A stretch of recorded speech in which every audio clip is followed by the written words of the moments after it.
Welcome back. We've got breaking news here on the Weather Channel. Just devastation, a terrible situation in southwestern Missouri where unfortunately we're hearing of multiple injuries and even fatalities with a tornado that struck there. And that same tornado is still going in southwestern Missouri.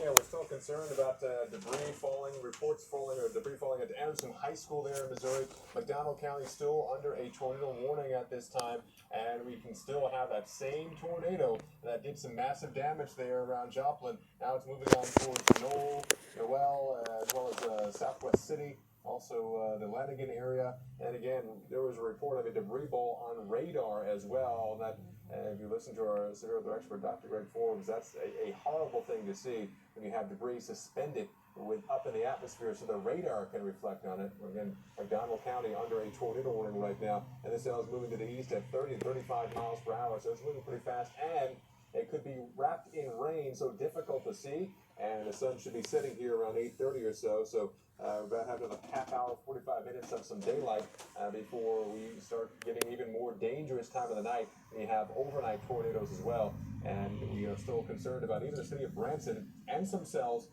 across Oklahoma now pushing towards Arkansas. Yeah, this is another tornado warning that we're watching out of Oklahoma, moving into Arkansas as well as southern Missouri.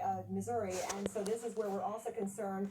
We have had reported damage with that particular storm as well in Oklahoma. So this is a dangerous storm as well. All those counties that are circled in the red, by the way, those are tornado warnings that are still active at this hour. So these are supercells that continue to kind of just do their own thing, and they're unfortunately causing damage here in Cherokee County, Adair County as well, and about to move into Arkansas. So if you live in Fayetteville, know where to go, know your safe place, and as Paul mentioned, don't wait for it. It could be rain wrapped. You may not even be able to see it as the sun is going down. You just want to get into your safe place away from the windows, lowest level of your home. And we are breaking weather news here. We're also live streaming this on weather.com, by the way. Let's head out to our Mike Hennessy, who's in Joplin, Missouri. He is at the site of devastating tornado destruction there.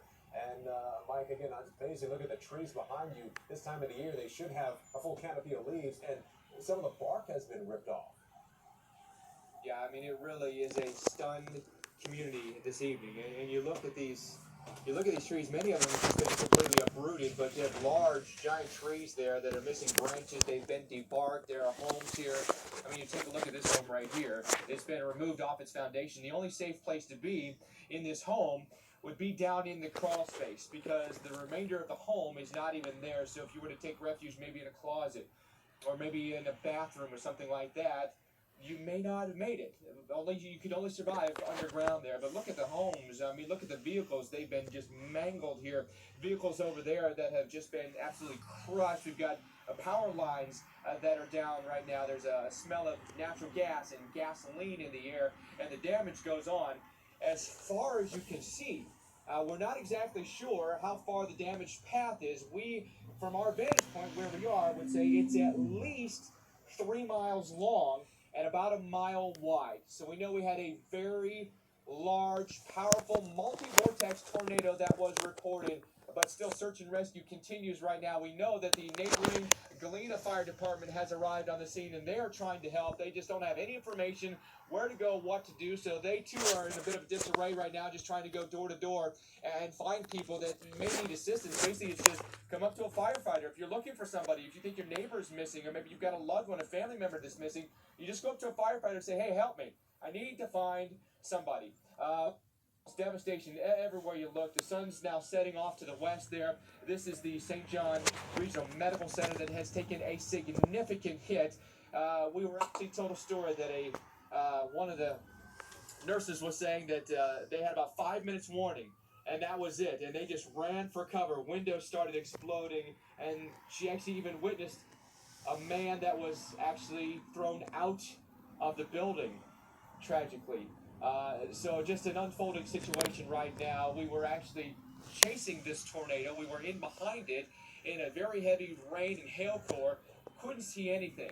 Obviously, a potentially rain-wrapped tornado here. We couldn't witness anything at that point. Didn't know what was even ahead of us until we rolled into town, heard on the scanners the damage, and this is what we ended up seeing here. But obviously, a very tragic situation this evening in Joplin, Missouri. You hear the sirens in the air here with ambulances and firefighters on the scene as we speak. We'll